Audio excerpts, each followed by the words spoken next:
with Forrest Frank Cory Asbury, and that was you guys. Yeah. Bro, that was you guys. That was us. Yes. But it's crazy because you think like this is where the topic of God is like bigger than algorithms, right? We had 64 views on our live stream that day. Stop it. And then next thing you know, we clipped it up right after we left this, and then it ended up the clips ended up getting like 100,000. Well, the cool part about podcasting now is you can do just that. You can have a podcast that you're getting off the ground on like a long form platform like YouTube, but then still get it to pop on short form. In your book, you talk about like following the favor of God. That's and right. Seeing where like what lines up and then doubling down on it. If you're on social media, there's going to be embellishing. There's going to be hyperbole. It is charged up to get attention. And if you're on social media and you think this is a one-to-one of an exact timeline of reality, I don't see that. And I love that you were the one that was facilitating that because you navigate the chaos of culture so well and you put like a biblical spotlight on things. Every conversation is an opportunity for an amazing story to be told. That might be one of my favorite conversations I've probably had, yeah. I love the way you broke down the difference between purpose,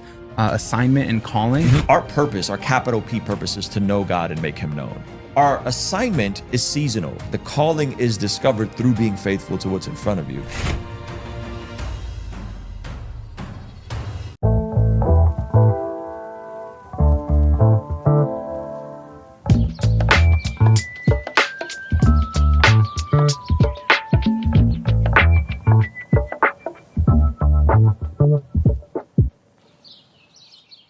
I like birds. Beautiful humans, welcome back to another episode of the I Like Birds podcast. I'm your host, Zach Rippey, and today I'm sitting across from a man I've been watching for years on YouTube. I've been inspired, I've been informed, and I've grown in my faith watching the way he ministers in between the chaos of culture. He's a husband, he's a father, and he walks in godly ambition. He spent years mastering his craft as a hip-hop artist, and over the last decade has evolved into a content creator and an entrepreneur. He has a huge heart for helping people discover their passion, their calling, and their God-given assignment, and he's here with us today in Airwave Studios in Crowley, Texas.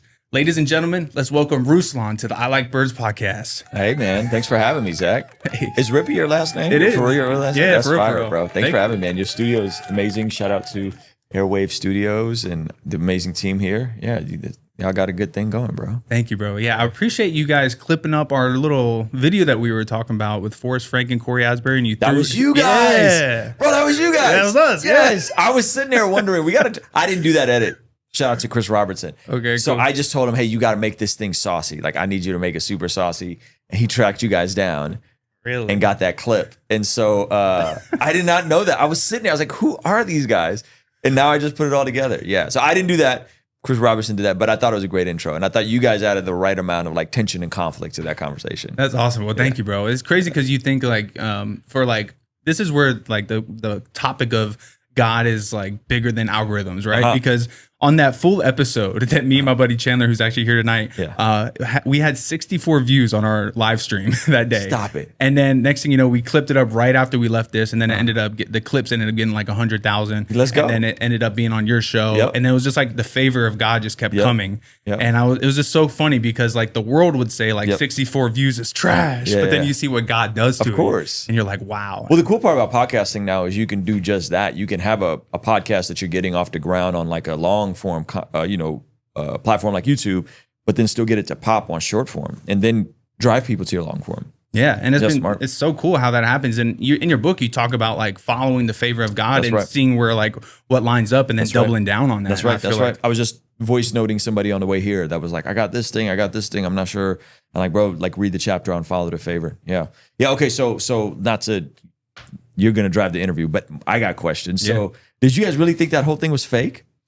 So I didn't. My buddy Chandler did, but I was down to explore the idea because you never know with what's going on and how people are. And, you know, so I don't know that world, you know, I don't know the music industry like that. So, I mean, it made sense. And the thing that made me feel like maybe was the fact that music kept coming out in every single song, in every single video. I was like, bro, there's a guitar here. Forrest Frank puts on the headphones and starts making a song. It's like, are you talking about what's happening or are you making music, you know? So he's doing both. Yeah, he's doing both. Yeah, I think so. The thing they weren't clear about, which we talked about, which is the timeline. He said this was done before, and he clarified it on the third video, but people didn't see that third video. So then it did feel very orchestrated in terms of the marketing side, and so I think that's what made people feel that way. And so I was like, man, you guys, we just got to really communicate the timeline, because I understood the timeline, because he said, hey, I talked to Cory. I asked him if I could release the video I had already shot, and then he was gonna. So it was like Cory was down to be the bad guy over the weekend, even though they had talked when Forrest put out his video. So that part of it was just flowing the timeline for social media. The thing about it, like if that was totally fake though, those dudes would have to be complete sociopaths. Yeah, like that's some really dark. And I don't think, and I don't believe it was totally fake. Like I know that they had talked, and then they just kind of was like, well, let's just play it out for socials, which I think is fine. I tend to have a more dystopian view on social media, and people can push back. Like I believe that if you're on Instagram or TikTok, especially TikTok, you've made the agreement to suspend. This is not all literal. Like it's like watching a magician. Like you've made the agreement that like he's lying to you. You know, and I'm not saying Christians should lie, but I'm saying there is a degree where if you're on social media, there's going to be embellishing, there's going to be hyperbole, it is charged up to get attention. And if you're on social media and you think this is a one-to-one of an exact timeline of reality, I don't see that. Now again, I understand you're watching, Christian content, and you're like, man, they're just telling me exactly. And I just think there's stuff that gets embellished for the sake of packaging and storytelling. Yeah. The way you frame things too. Yes. And it sounds like you went through the due diligence process on that whole thing, and you offered to be the mediator on that. Yeah. So how did that all come to pass, and what was your reaction when you had them in the studio and you're like, these are two, massive guys in the industry? So I had interacted with a clip of Cory's before about him talking about self-promotion, and I kind of pushed back and was like, hey man, like this is weird. Like, what do you mean? Because this seems like the very successful guy telling other people not to try. And that, I don't think it ever goes over well. Like the successful guy. That's like opposite of your mission. Yeah, it's very opposite of godly ambition. And he commented on it and was like, hey, like let's chat. Like I'll come on the channel. And I was like, oh, dope. And then we started interacting on DMs. He was coming to golf and kept wanting to take me golfing. It was really random. I was like, I don't golf, but like I want to hang. And then, so we already had a connection. Forrest lives like 25 minutes from me. Like he's in the same area. I got friends that go to the church he goes to. We had connected a few times. We're not super close, but we had chopped it up a few times. And he's always very, very generous with just the way he treats my kids. And he just kind of hit me like, yo, what do you think about this? And I was like, cool, yeah, let's do it. Nice. And he wanted it to feel like a kind of almost like mediating between them two, And I was like, yeah, let's do it, man. I think that'd be dope. And so at that point, he was like, he explained the timeline and then said he's about to explain the timeline again in this video. And I was like, oh, okay, yeah, that'd be great. And so he's just kind of lining it up. But yeah, it was really Forrest's idea, which is really cool because Forrest doesn't do that many podcasts. Get him on like 2 or 3 like Jankos and Crawfords. And I think Jankos and Crawfords. I'll tell you offline who just reached out to have him on big, like I'd argue top 10 podcast. Oh, nice. And he's just like, I don't know, Mm-hmm. He's that kind of dude. He's that kind of dude. So I'll tell you who that is offline. But yeah, so I was very like grateful that like, oh man, like that's dope. Like you want me to have this conversation with you guys? Like that's amazing. And so I saw his vision of like, let's demonstrate how this looks with regards to reconciliation and people coming together. And then we shot it before the assassination of Charlie Kirk.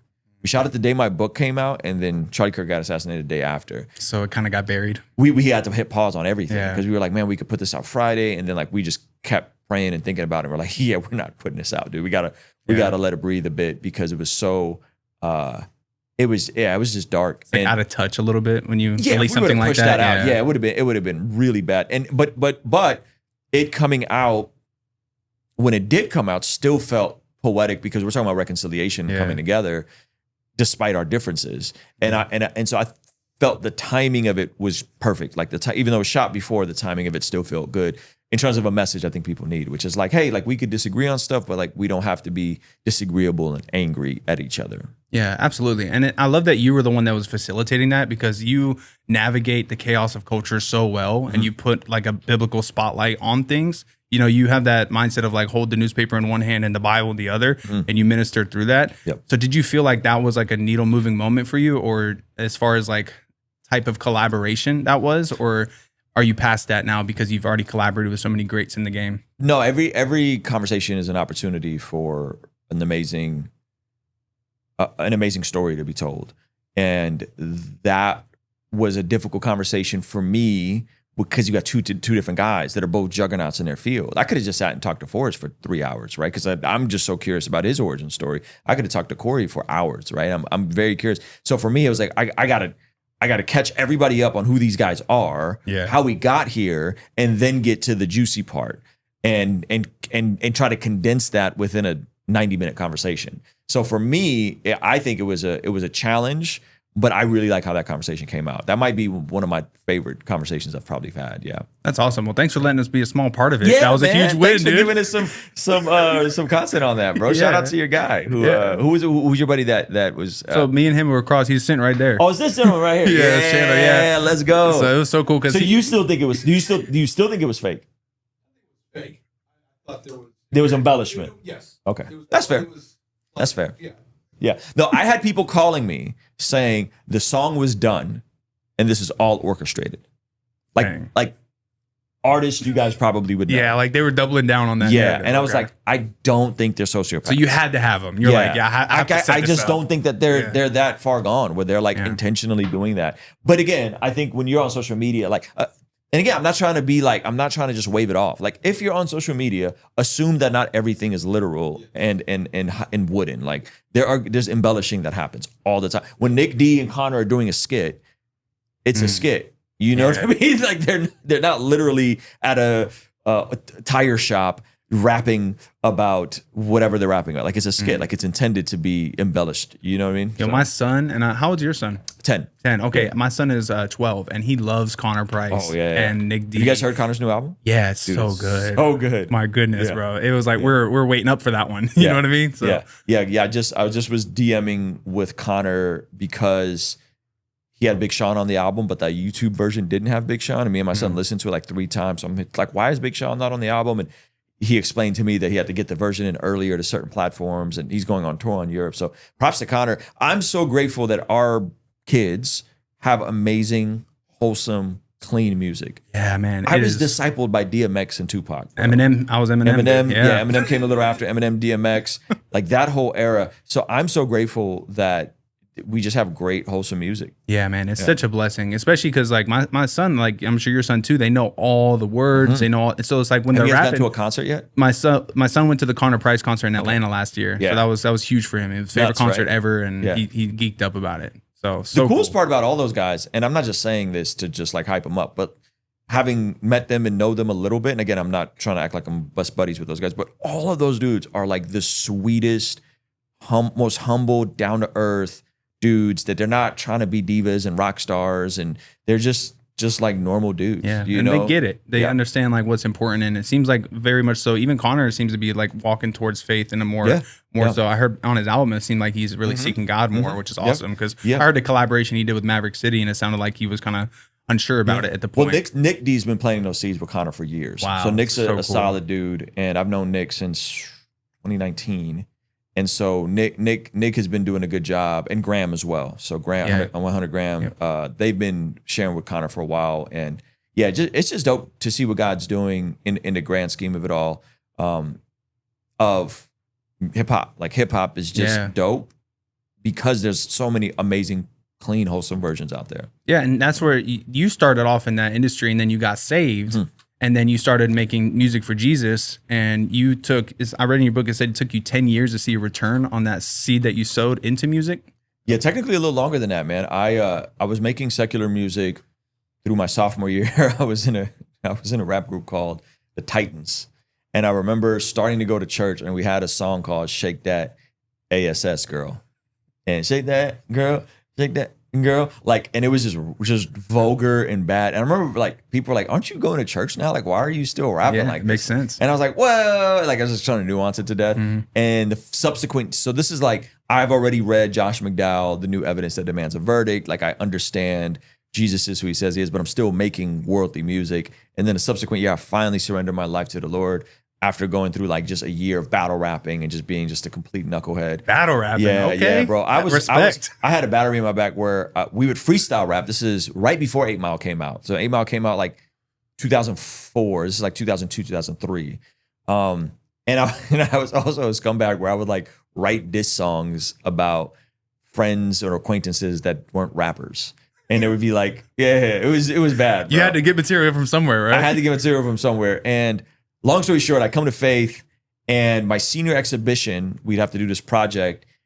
In 2003, the year I graduated, I put together a whole senior exhibition of like, I'm going to be an independent label owner and have a music career. This is 2003. Come on. Okay. I didn't really I remember my first like out of state paid show I think it was Smith College in 2008. I was about to get married, and we performed at an all girls school in Massachusetts, and it paid us like $3,000. And I was like, this is phenomenal with the breaks. This is amazing. Like, I can make that much money. I didn't really make any like serious money until 2012. And at that point I couldn't quit my job because we couldn't get health insurance. Like the health insurance would have been like $1,000 a month, which is just like, we just couldn't afford it. We could pay all of our bills, but we definitely couldn't afford that.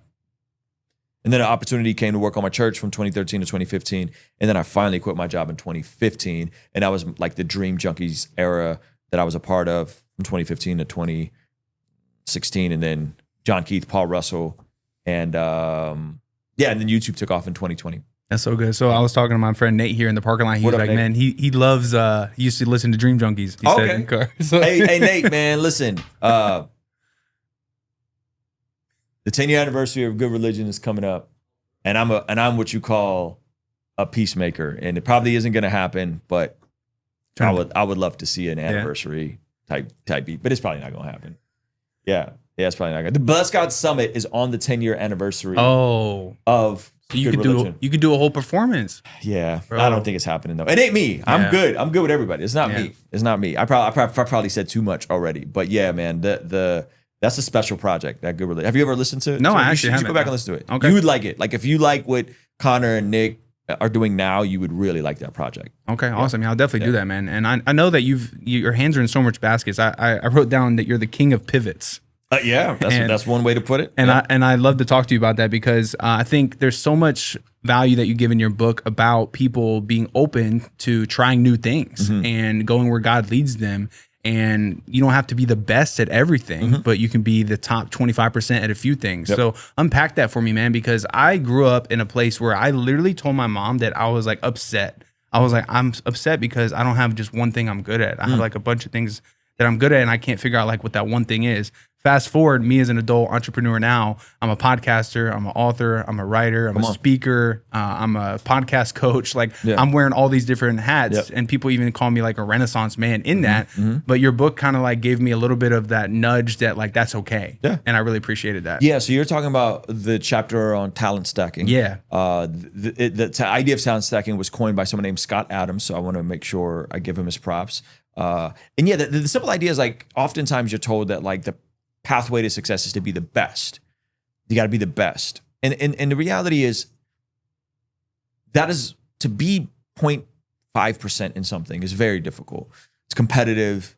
There's certain factors you don't control. There's certain opportunities you may not have access to. And so if you think about like the best, like LeBron James and myself graduated high school the same year. LeBron James is almost a foot taller than me.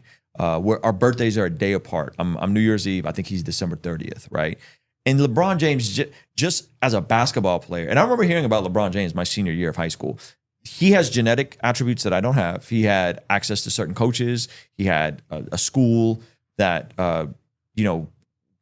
positioned him to be the star. He had a Hummer. He had a Hummer, right, in high school. So to be like, man, you got to be the best. You got to be LeBron. There's only a handful of LeBrons, right? But there's a lot more people who can podcast and understand enough about basketball, can keep up with the news to be a basketball podcaster, right? Like that lane is actually way more open. And now you're piecing together basketball, you're piecing together understanding the news, keeping up, communicating, podcasting. You just stacked multiple other things. And you don't have to be the best at any of those things. You just got to be top 10, top 20% at analysis, at commentary, at understanding basketball, keeping up with the news, communicating, and maybe some tech to get your podcast off the ground. So now we've just taken the same passion and we said, but you can make a comfortable living doing that instead, right? Same thing with like music. Like at one point in time, I wanted to be the best rapper. And then you look at like the origin story of like a Kendrick Lamar, right? From a very young age, signed to Top Dog, just focused on music for a decade, just did music. Like he didn't have to worry about the marketing. Someone did that for him. He didn't have to worry about the business. Someone did that for him. He didn't have to worry about touring. Someone organized that for him. He didn't have to worry about mixing. Someone did that for him. He didn't have to worry about beats. Someone did that for him. So that's why Kendrick Lamar, now 20 years later, is a phenom. As a lyricist, I mean, and this is not an endorsement of his content. I find some of it very dangerous with regards to the theology and the worldview. But that's what it takes to be the best. And the thing is, you don't have to be Kendrick Lamar. You can be someone that raps and produces and mixes, and you piece all that stuff together, and you might be a Russ, right? Which is like the Russ isn't the best rapper. He's not as good as Kendrick Lamar as a rapper. My favorite artist. But he still makes great music. He makes good music, and you could argue that Russ is out here selling out shows often as just as big as Kendrick, right? I mean, I think Kendrick's in stadiums now. I think Russ is in arenas. But you see what I'm saying? Like, so Russ mixes, produces, writes, does video edits. He does it all. He does. And he's top 5% in most of those things. Yeah. But it makes him self-contained and gives him that drive that even if he didn't have the opportunities Kendrick had, and specifically I'm talking about a top coming alongside and really cultivating Kendrick from a young age. I mean, from since he was in high school, you still have someone like a Russ. And so that's what I mean. And then you have someone like myself that like, I've pivoted so many different times, but I still make music, and I got a spring tour coming up, and we're going to see, can I sprinkle in some of the music? And can I actually glue together all these different worlds of like me speaking, podcasting, Q&A, music, spoken word, and kind of create this world experience for people. I don't know. I don't know if I'll be able to pull it off, but I'm going to give it a shot. Yeah, you know? I love that, and that's because that's what makes you, you know, and there's an audience for all different layers of you. Yes, you know. Yes, and I love that you brought up Russ. I was actually going to ask you about Russ off air. So it's so funny you brought him up on air because I'm a huge fan of his music. I think he's like seeking God, hasn't truly like got there yet. Yeah. And so I know you like are in the music industry and you probably respect a lot of what he's doing, especially the self-ownership aspect of it all. You know, so it's cool that you had a pulse on who he is. Yeah, no, Russ has been at it for a long time, consistently, and he's been doing it. And so I think there's so many other examples I could point to. But Dan Coe has this quote where he said something to the extent of like, you become the niche. Yeah. Like instead of trying to find a niche, like you become the niche. So you take all your interests and all your expertise and all your skills and all your talents and you fuse them together. And odds are, if you're interesting and you're good, there will be people that will want to hear from you. Yeah, and it goes back to God made us to create, and we're supposed to partner with him in creation, and he's also given us gifts. And if we steward those gifts well, they'll be able to help other people, serve others, and glorify God in that. Yep. And so what part of our identity needs to be anchored in Christ in order to seek out these higher ambitious things that like our flesh wants, but also we realize that like it glorifies God in that with what our hands are pursuing and touching. Yeah, I think all of our identity, because if you don't anchor your entire identity in whose you are and who you are, you will be easily led astray. So the issue of the entrepreneur, the creative person, is then we'll allow ourselves to be defined with outside in attributes. So like you're only as good as the numbers on your last podcast. Right. You're only as good as your followers. You're only as good as how much money you've made. All those are outside in metrics, and you don't want to define yourself by that. The other side of that coin is an inside out identity. You're just whatever you feel, right? So I feel like I'm in the wrong body, therefore I'm in the wrong body, right? I feel like that's not a baby in there. That's a clump of cells, and it's like, okay, wait a minute, is it a baby or it's not a baby? Like, so you then slide into really dangerous worldview where now we're detached from reality if it's just about your inside out identity. So J. Warner Wallace coined this idea, and I heard it from him after I finished the book, but he talks about a top-down identity. Like our identity has to be rooted in something transcendent, which is Jesus. Like Jesus defines who you are. Jesus defines who I am. And if I'm anchored in Jesus, then I understand that, man, if I go too hard for my selfish ambition, like I'm going to burn out, or I'm going to crash and burn, or worse, I'll become successful but build my entire foundation on the wrong things. Come on. There are worse things than not being successful. That's being successful out of season and out of touch with God. And that's actually, in my opinion, worse, right? So the identity aspect, I think is everything, because you actually don't want that. The flip side is then you can become apathetic and nihilistic, and then you just check out and you punt it, and you just go out of the hell with it. The world's going to hell in a handbasket. Clock in, clock out. Oh, Jesus is coming back, and you don't really do much for him in the meantime. Here's the paradoxical part, though, is when we actually align ourselves with godly ambition in terms of, hey, ambition is something for me to steward. Ambition is meant to be used for blessing others, serving others. Paradoxically, we end up actually growing and evolving and becoming the type of people that can become priests, providers, and protectors. So it's like when I'm not consumed with my lowest common baseline primal urges, lust of the eyes, lust of the flesh, pride of life, ego, status, and I'm actually focused on solving other people's problems, paradoxically, that's the pathway forward to becoming stable, successful, and a blessing. That's so good. Yeah. Wow, what a convo so far. Let me jump here and encourage you to share this episode with 3 people who you think would enjoy this convo. And while you're messaging the link to your peeps, I want to share with you my new favorite place to get towels, sheets, and pajamas. Cozy Earth. The ladies love it. My wife loves it. Get a whopping 41% off with promo code ILikeBirds. Our mission is to do it for the one, as you know, which is why you get 4 to 1% off. Link in the description of this episode. And guys, so much of our audience is in the DFW, and you, my friend, are going to need an appliance at some point in your life, and you're not going to want to break the bank when that time hits. So hit up my friend Jamie at Discount Appliance Warehouse. The link is in the description of this video. And if you need a job to pay for that appliance, you got to hit up my friend Sonia at Express Employment Professionals, who's your go-to person for all things employment in the DFW area.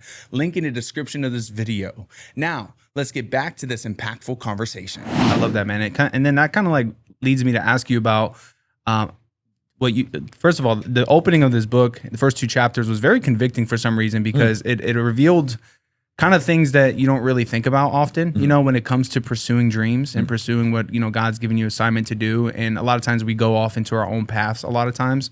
But I love the way you broke down the difference between purpose, assignment, and calling, because I never realized that purpose wasn't designed just for you as an individual, but us collectively as the body of Christ. Yep. So I want you to share that with the audience listening today of how they can understand the difference between the 3 of those. Yeah. So listen, whoever designs and creates something gets to dictate what it's created for.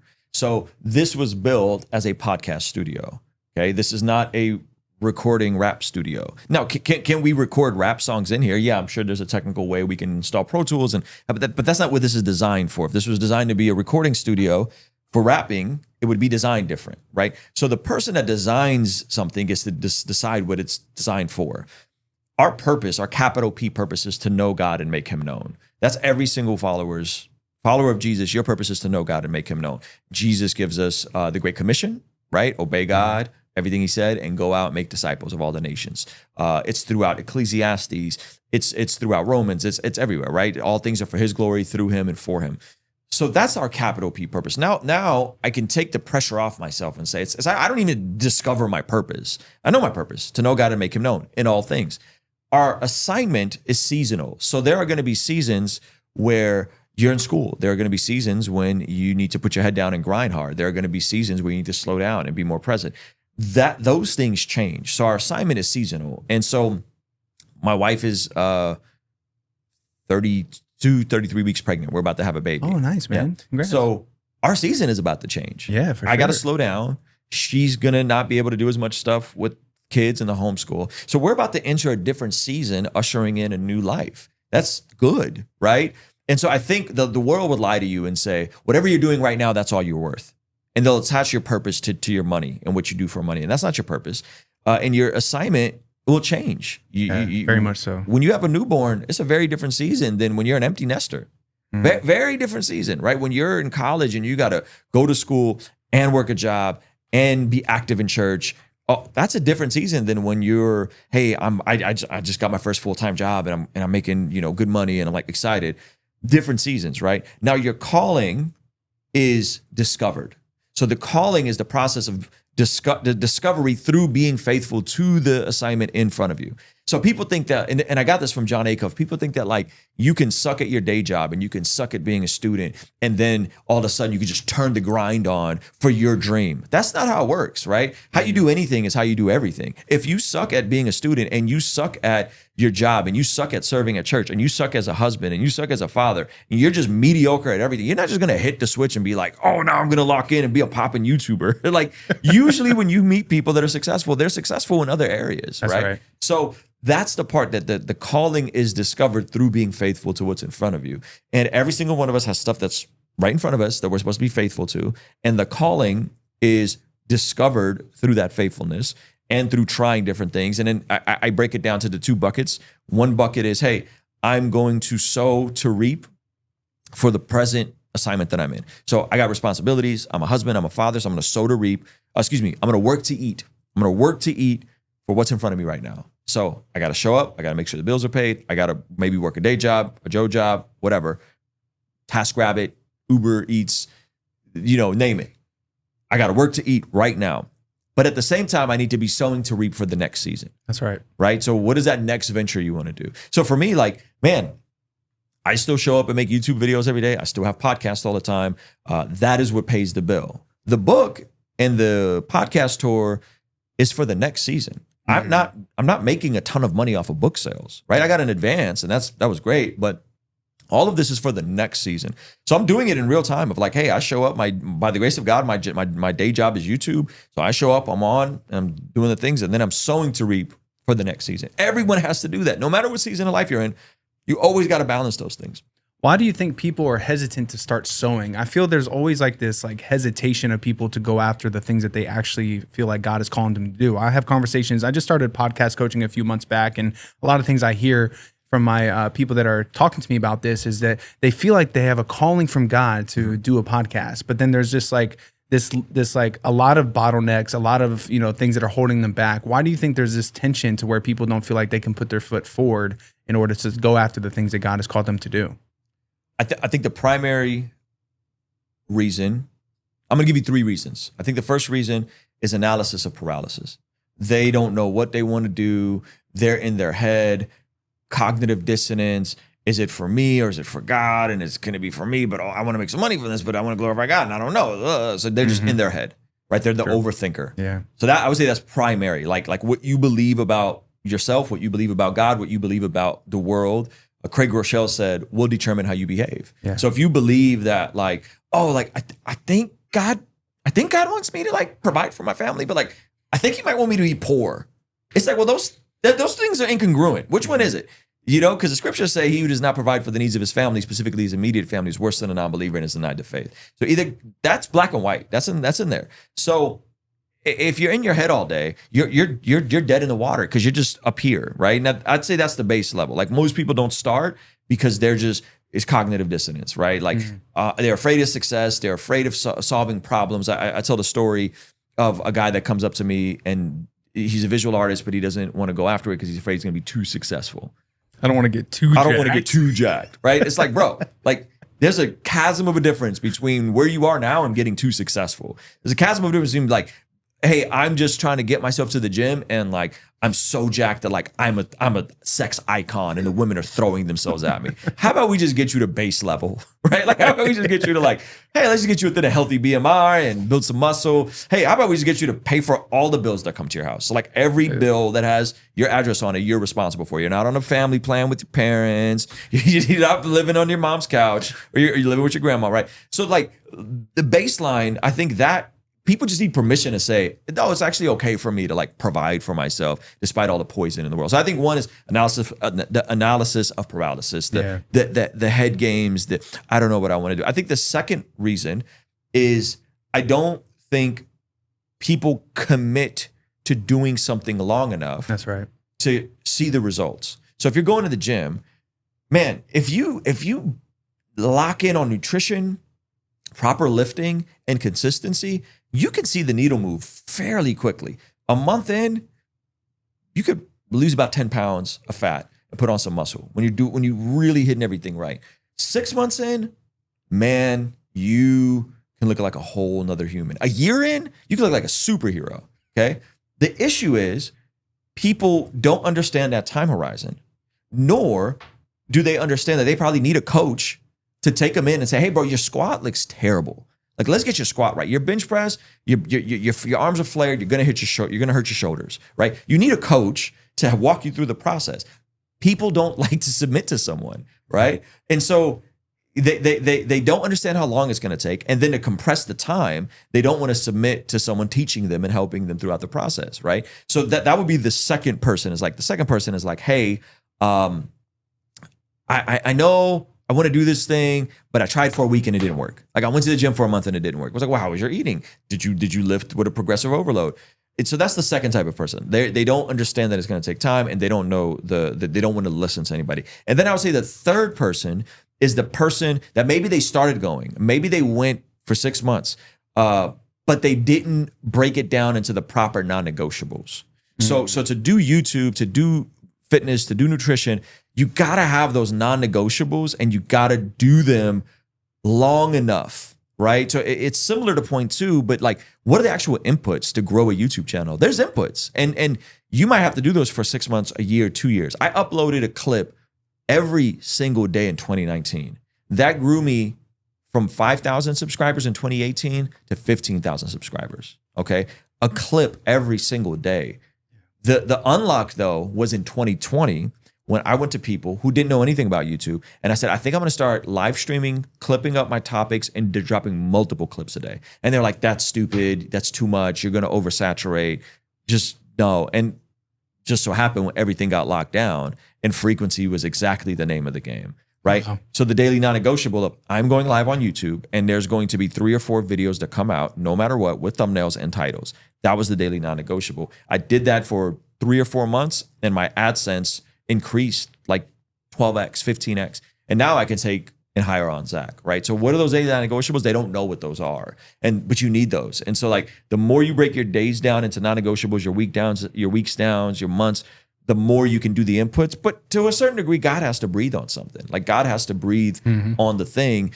You may be speaking into the niche you have no expertise on. You may be trying to condition yourself to, going back to the fitness metaphor, you're trying to put on size and look like a massive jack dude, when really you need to cut fat in this season, right? Like you might just be doing the wrong inputs. And so it's like you do the inputs, you do the non-negotiables, but God has to breathe on it and help with the output. That's so good, man. I love that you say that. And man, I'm talking to Ruslan right now. Make sure you pick up his book, Godly Ambition, anywhere books are found. It, by the way. Yeah, man. We're a little bit deeper in this. This is the chapter I really like. This is the favorite chapter. Oh, okay, dope. Yeah, we're deeper. We're at chapter 9. So we got to chapter 9. I did my best, man. I pushed through. There's only two more left. I know. I'm getting there. Getting there. Let's go. Man, and I love that you broke down. So when do you think your assignment shifted? Because it seems like, you share in the book that you went from 10 years to make a return on music, and then 5 years to make a return on YouTube. When was that pivot where you're like, okay, I'm going to treat music like a side hustle, and then YouTube is working,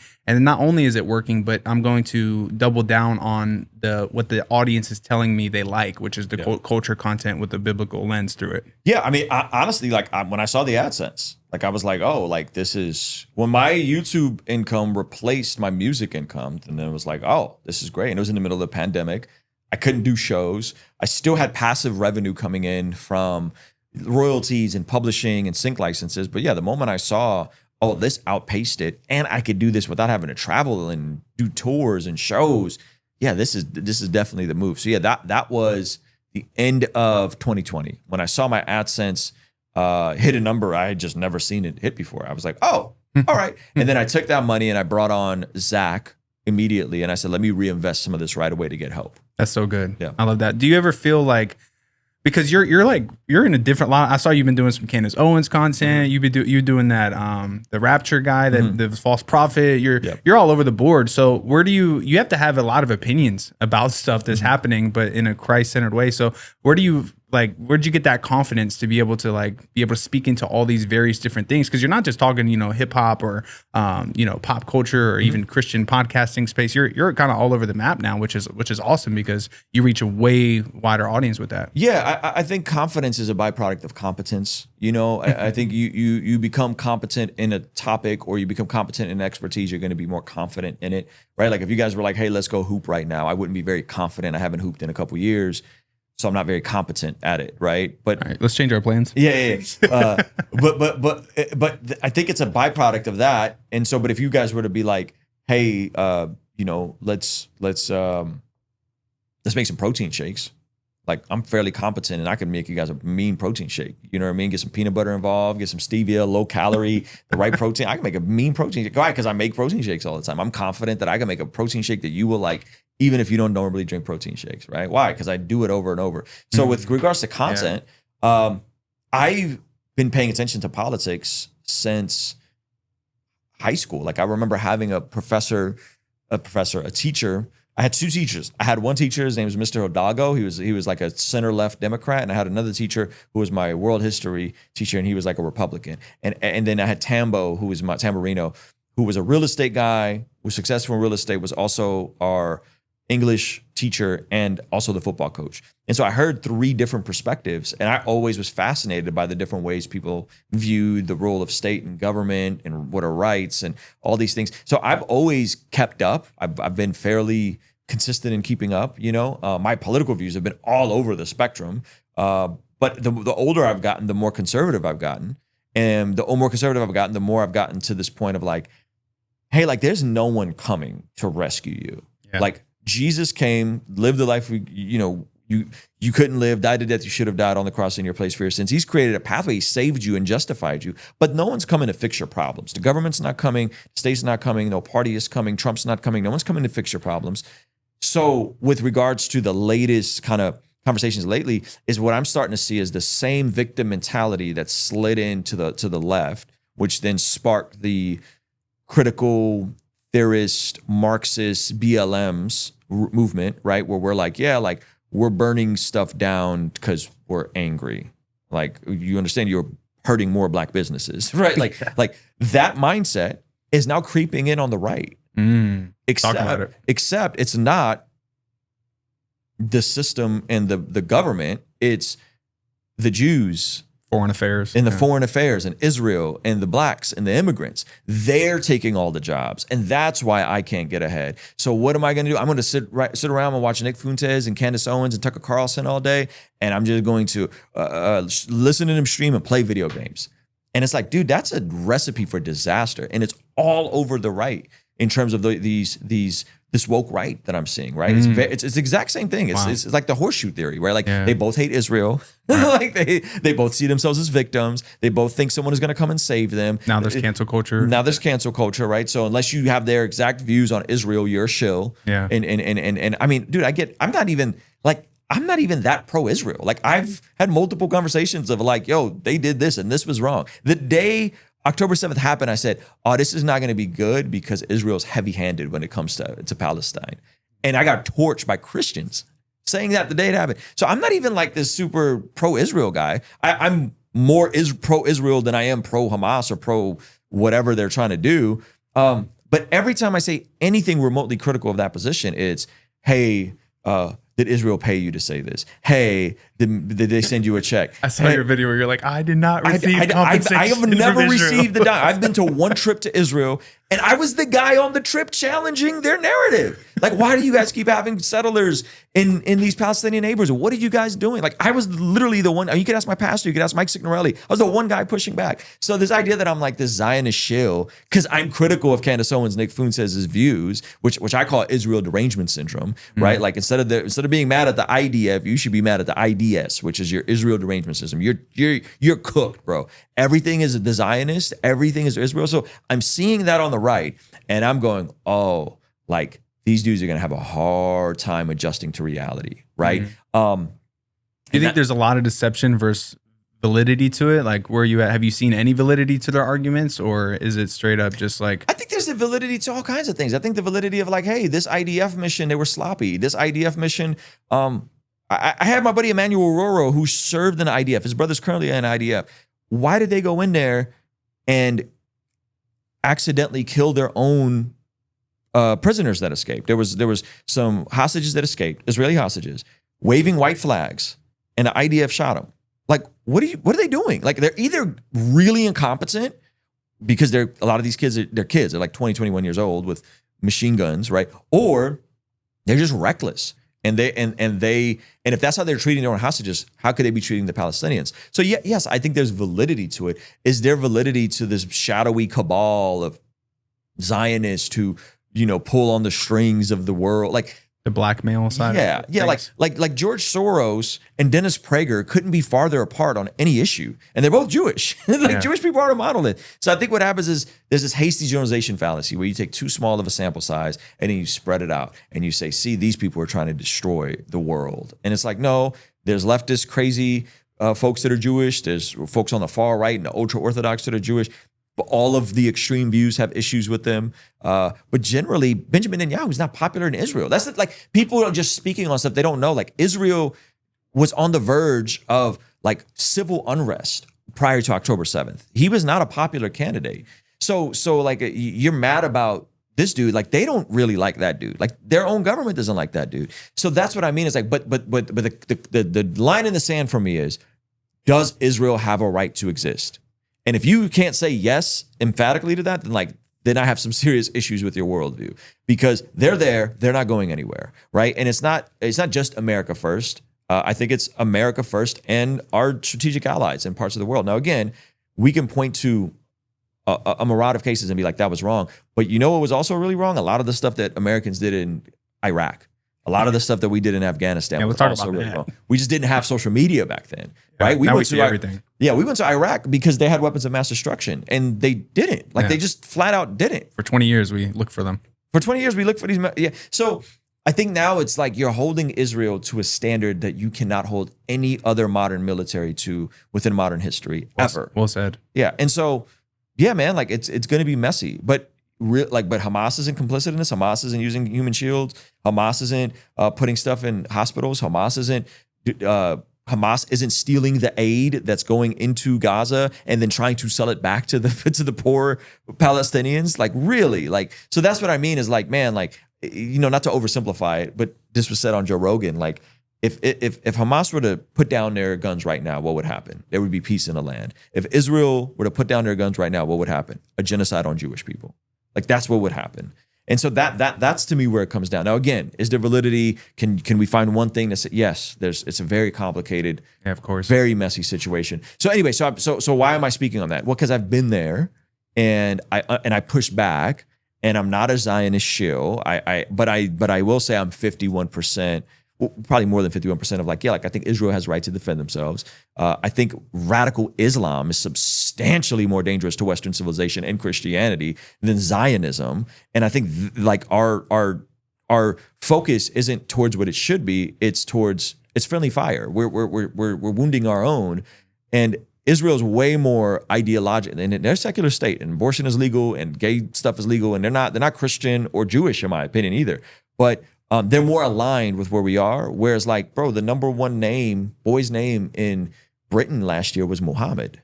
Yeah, so they're being infiltrated. Yeah, bro. Yeah. Like there's a gajillion mosques being built. There's churches shutting down all over. That's coming to America, bro. Yeah, it's already here. You know? I mean, then so what are we going to do with that? You know? Yeah.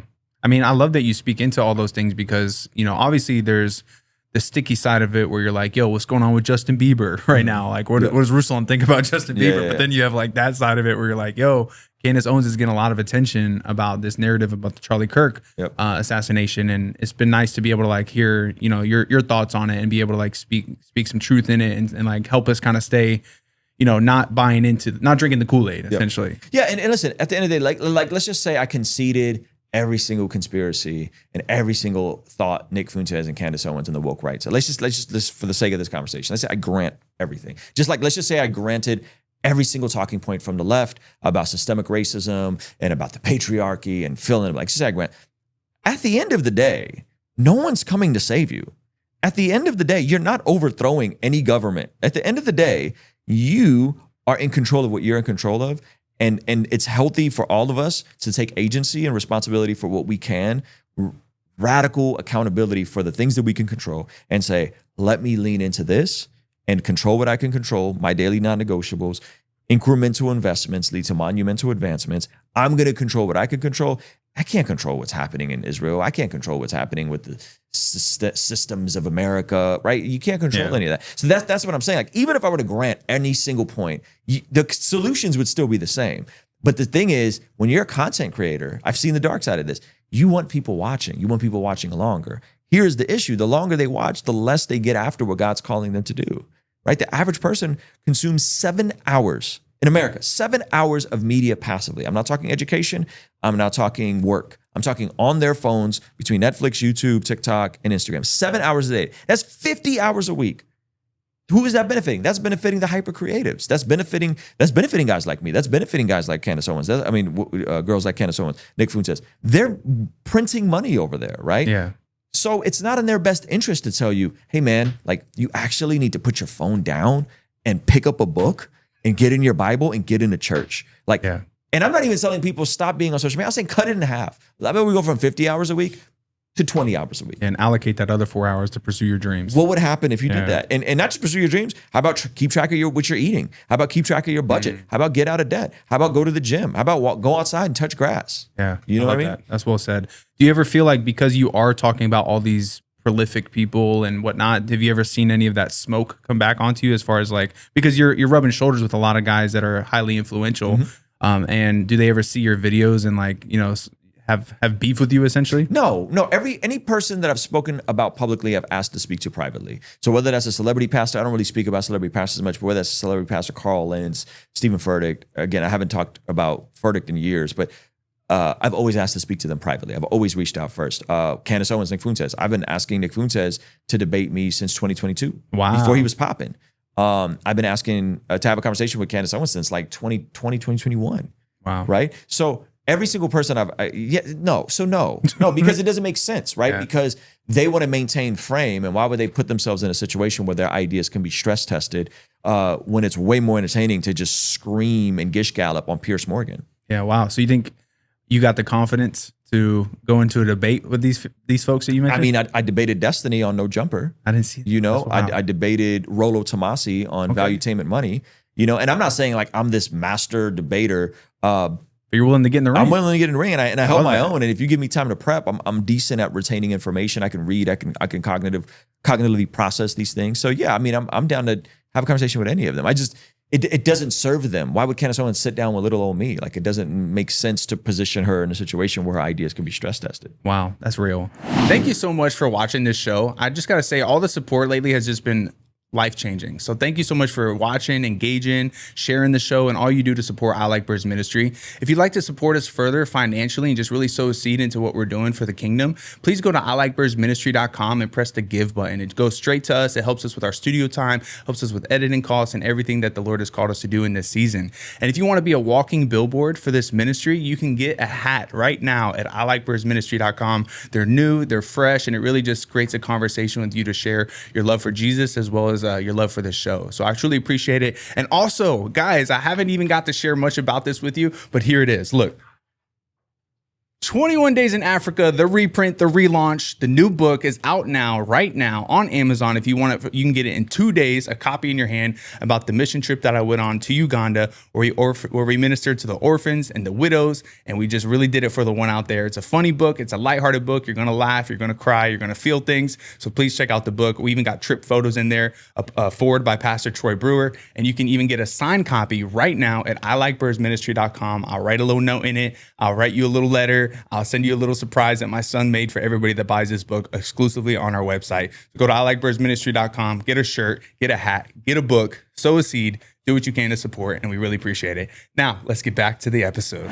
Speaking of collaborating, sure, in ways, your book, you talk about collaborating with people and how much, how you broke that down and why we need that. And even just, reading that while you were like on the way over here today, I was like, I thought that was just how it connected with me personally, of like, yo, you're making time to connect with somebody you don't know on a podcast because we're talking Jesus and because we represent kingdom. And so when did I want you to speak into the value of that, because I don't think people understand that. They're a little bit passive when it comes to reaching out to somebody of like your magnitude and others like that, and they don't feel like they can hold their own in a conversation. So how would you encourage people to really just step into a kind of the faith mindset when it comes to collaborating with somebody in a similar space or even somebody in a different space? Well, I would say, one, build a catalog of interesting stuff, right? So you have a catalog of interesting stuff. You have a presence on Instagram. So that's a way easier ask for you, because I'm like, oh, this dude has his stuff together.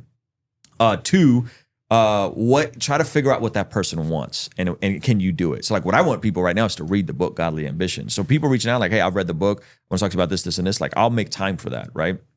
So I think that, and then three, I would say, if you're doing dope stuff and you understand what people want, don't reach out to the person that's 20 times your size or 100 times your size.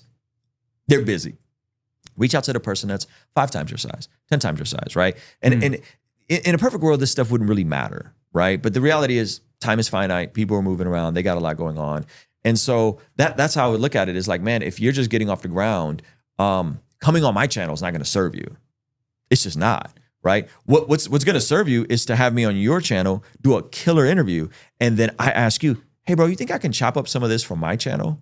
And then you go, yeah, dude, just tag me in the YouTube title and link people back to the full pod, right? So now you did a great job in this interview. Guess what I'm gonna do? I'm gonna want to take some of this and repurpose it on my channel. Now you're on my channel and we're having a good conversation, and I'm pointing people to your full podcast. Oh, thank you. Right? You see what I'm saying? Like that's anyone that is creating stuff understands that, like, man, there's so many people out there and there's so many opportunities that I don't have this like, oh, there's only this many pieces of the pie, and if you get your piece, I can't get my piece, so I'm going to be very protective. Right. Like, that's dumb. Like, it is. You're doing great work. Praise God. Let me celebrate everybody. And what that does is that keeps the ego in check.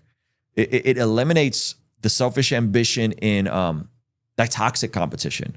Right? There's a healthy competition where, like, I'm like, dude, cameras are they using? Like, how's this thing set up? Like I'm thinking, how could I implement this into my workflow? But that's not like a healthy, I'm trying to dominate competition. That's just like I respect this. I respect this. How can I learn, right? And implement it in what I'm doing. But that dominance needs to be checked. That ego needs to be checked. And so if you're constantly looking to collaborate and build with people, it keeps the ego in check, and it helps you. A rising tide raises all boats. You know, everybody. That's how I've always thought about it. Now, somebody will say, well, mathematically, that can't make sense because there's only so many people consuming Christian content. And it's like, yeah, I just never thought about it that way. And the Lord's consistently breathed on what I'm doing. And I will constantly point people to other people. And I think that's healthy. And I'm also not trying to build a cult of personality. That's the pathway forward. If you really think about marketing and niches, the pathway forward is build a cult. Like, build a cult-like following. And you're seeing with the rapture predictions that happened this past week, people are building cults, dude. I would say that, like, there's Candace Owens people that are, like, in a cult. Like, I could be like, bro, she just told you guys she's not getting sued for saying that Macron was a man. She said that. It's in black and white. It's clear as day. Here's the documents. This is the court documents. She's getting sued for calling her a man. And be like, nah, bro, nah. Like, you're cooked, bro. You're cooked. You're in a cult. I don't want to build a cult. I don't want anyone to ever ride so hard for me that you're denying just objective reality that everybody should focus on. Hey, Ruslan's wife is black. Nah, bro, she might be Ethiopian. It's like, bro, my wife is black. Like, you know what I mean? Like, I promise. Like, don't do that. Like, don't. So I'm also, I don't want to build a cult of personality. And the more people I point to, whether that's Gavin Ortland, whether that's Mike Winger, whether that's what you're doing, the less people see me as a source and can see me as a voice and as a curator. Yeah, and I think it's so important that you said that about lifting up other voices, because that's, you kind of have to do that as a good leader. You know, you got to pass it down. You can't be the only one that's preaching Jesus. You can't be the only one making content creation. It's like, bro, it's not kingdom if you're not willing to collaborate. So I love that you have that heart posture behind it.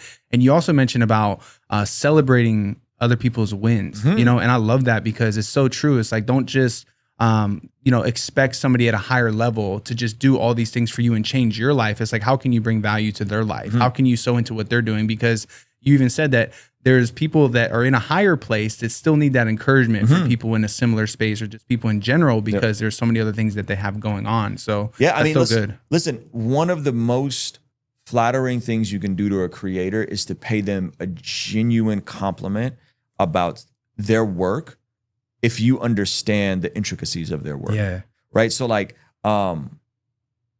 say you were trying to get a hold of Russ, hypothetically, and you're like, dude, I want to have Russ on the podcast. Let's just hypothetically, like, you can just DM him and cold DM him and be like, yo, bro, come on my podcast, right? Which is not going to work.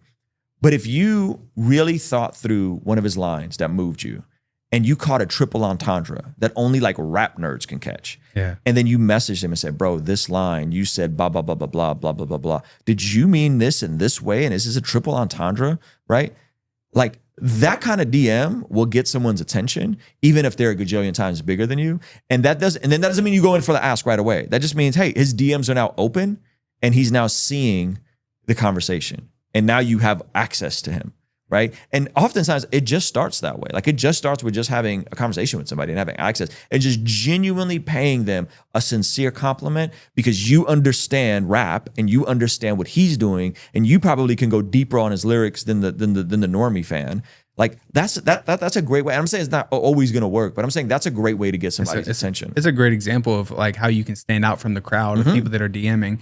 Yeah. And that's one thing I noticed too. It's asking right away. You know, it's when you want to position it like you really respect what they're doing, and you really want to inquire about like, yo, I want to learn more from you. So having a conversation with you on the podcast would be amazing. And I shared with we had a live event Friday sharing with people the power of the podcast. And it's so cool because you're a fan of Maxwell, John Maxwell. He talked about like, yo, do everything in your power to get an hour with somebody at coffee, you know, and then bring notes, have questions ready, you know. In this day and age, like you're not going to be able to get people to coffee as easily as you could maybe back then. So the podcast is the new coffee hour. Absolutely. You know, so that's the way I see it. Because as much as like I love your content, like being able to spend an hour with you is like way more of a blessing. You know, like just reaping what you have to sow into people is like is a blessing to be able to sit across from you. So I think I wanted people to understand that mindset. So that's why I shared that. So do you have any speaking about that? Well, listen, I know a buddy that runs a B2B podcast business, meaning that these are people who don't want to be famous influencers. A podcast is a way for them as a business owner to network with another business owner. So if you are in some very specific medical niche and you really want to connect with this company over there because they make pharmaceutical grade fill in the blank, and you have a podcast that just does that, you can reach out to people and say, hey, I want to have you on my podcast. And no one's asking these folks in these specific niches to come on their podcast, but they're so flattered that you can get someone in the room and network with them through just having a thoughtful conversation, right? Like that's pretty genius. So I think like the idea of like, oh man, like podcasts are just people yapping and whatever. It's like, no, you don't understand the relationships being built by someone sitting across someone and saying, hey, I read your book and like, it blessed me and I want clarifying questions. That is so much more valuable than like a favor or an ask or a deal. Like the relationships are way more valuable. And I think people are missing that. You're totally right. The podcast is the new let's grab coffee. Yeah, it really is, man. And the connection turns into a relationship. That's right. And once you have that relationship, you can just reach out, you know, and you'd hit me back. You'd be like, yo, what's good, man? I'm in DFW. What you doing? You know, or something like that. And, you know, then when you're in San Diego, you can tap in and be like, hey, what's going on? I'm coming these dates. And I'd be like, bro, let me take you to my food spots, right? Like that stuff happens all the time, bro. And that's huge because that's kingdom and that's just bigger than just the pod, you know. I truly believe, I'm sure you relate to this as a podcaster because you recently picked up the podcasting again for interviews, right? This was 2022, end of 2022, which is huge because you have so much value to bring as like, you know, a creator, but being on the other side of the mic, kind of interviewing and navigating the conversation, I'm sure you learn so much from your guests and you become a better man of God because of it. You know, so being able to like give that to audiences and both sides is, I feel like, so important. Yeah, I mean, good conversations are good conversations. I think a good podcast is the conversation that you can be in on, right? So if you're thinking about like what Joe Rogan is doing, like a lot of times it's like he's talking to interesting people that we just want to be a fly on the wall, but he's just doing it in front of the whole world. So that's the beauty about podcasting. Yeah. I feel like it's like a soul tie in a way too. It's like if it goes well, especially, then you're like connected to that person in a way that's like tapes, you know. And I think about this, about the legacy that is leaving to my kids. Like my kids can hear where I was at in my early days of my faith, and they can hear me mature in Christ, and they can hear, you know, me testifying to the audience that one of them was born, you know, and like they have an archive of stuff to go back to. And even Charlie Kirk, you know, his kids, as sad as it is, I mean, it was heartbreaking and tragic and every other word you can possibly think of. But man, I just think about his kids being able to like listen to stuff for the rest of their lives. You know, he has out so much things that they can consume that they're going to listen to his ideas and his values, and they're going to just think for the rest of their life, like my dad is Superman, and just the memorial and all these things, like all the legacy he left behind in his 31 years is like his kids can reap from that, which is beautiful. And you're doing the same similar thing, man. So do you ever think about that when it comes to your children and their future consumption of your stuff? I've thought about the book. Like I've thought about, man, like if there's one thing that, you know, people will remember, or my kids will remember, is like, I actually did a book. Like there's a goal of mine. I did it. And even my 10-year-old was like, should I read it? And I'm like, well, let's listen to the audio. And it's kind of over his head. You know what I mean? Yeah. But like, I think it's one of those things that, like I'm pumped on, and God willing, he'll come back to it, you know, when he's a little older, and be able to like sit with it or listen to the audio. So I think about it in that sense. I think some of the YouTube stuff is so current and so hot that like odds are 10 years from now, he's not going to remember Candace Owens crashing out on Charlie Kirk's friends. You know what I mean? Like it's not gonna be relevant. Do you think your podcast though has more, not like timeless depth to it though than maybe your short form videos? So that's the dope part about the podcast is you can have a almost like a time capsule that is timeless in a way. That's the fun part about the podcast. Whereas like if you're doing the latest craze this week, it's a quick turn and burn. You know what I mean? Like it pops and then it dies down. But if you're having these conversations that are deeper than just current events, that's where the podcast, I think, serves a great purpose. So good, man. I want to ask you one final question about Willie. I was reading your book, your neighbor Willie, and how being your upbringing, you had an unfortunate childhood, and Willie was somebody that led you to Christ, and he was a neighbor. So he lived out the commandment, love your God with all your heart and love your neighbor as thyself. Yep. So I'd love for you to share that with me. Yeah. So when I was a kid, I got into a lot of trouble. I got arrested at age 11. I had to do community service. I waited till the last minute, and our apartment complex manager, Cherie, had a radical encounter coming to Jesus in jail, came out and like was converting everybody in the complex. And it just so happened that Willie and my next door neighbor, Charles, they were neighbors together, were starting to just kind of serve as like a father figure to me. Now, Charles had his own kids that were about my age. He had a girl and a son. And so he was busy being a dad as well. But Willie was a single dude. And so like this is like the peak of like Mike Tyson's rise. Like this is like that era. I would go next door to Willie's and Charles's and watch the fights. You know what I mean? That's so cool. Willie was a truck driver, so he would. The first time I've been to Oceanside, which is where my church is now, Rhythm Church in Oceanside. First time I've been to Oceanside, Willie took me to Oceanside, and in his big old truck. And so, yeah, he just served like a father figure when I really needed one. And it was this tension with all of them, really, but particularly Willie and Charles. But it was this tension of like, hey, God loves you and accepts you right where you are, and so do we. However, God's calling you to more, and so are we. And that balance of grace and truth was, I think, exactly what I needed. And he planted the seeds. They didn't take root for a while, man. The seeds took, that's 6th, 7th grade. Like I didn't surrender my life to Jesus, like fully surrender my life to Jesus till like the end of my junior year. And again, sometimes we're planting seeds. Sometimes we're Willies in people's lives, and we want like instant results, and it's like, dude, that might take a decade. That might take half a decade for that fruit to sprout up. And Cherie, I'm still in contact with. So Cherie, we're friends on Facebook, and I'm still friends with her son, Instagram, all that thing, that whole thing. But yeah, man, I think the moral of the story is like, be available to people that you think are really far gone, and sometimes just being there for them can move the needle. But you don't always get to see the seed grow, right? That could be 5 years down the road. So I hope Willie catches wind of the book, because I haven't heard from him in decades. Wow. Yeah. I mean, that must be so cool to be able to see like the impact you made on a child at that point turn into an entire book about godly ambition. If you had to define godly ambition for the listener right now, how would you break it down? I would say ultimately godly ambition is stewardship. It's about not being famous, but being faithful. So what are the things that God has entrusted you with? How can you steward and manage them onto the glory of God? And doing it in a way where you're serving people and not trying to serve yourself. And I think ultimately that's how I would define it, is that it's stewardship, and it's actually needed to move the needle in your life.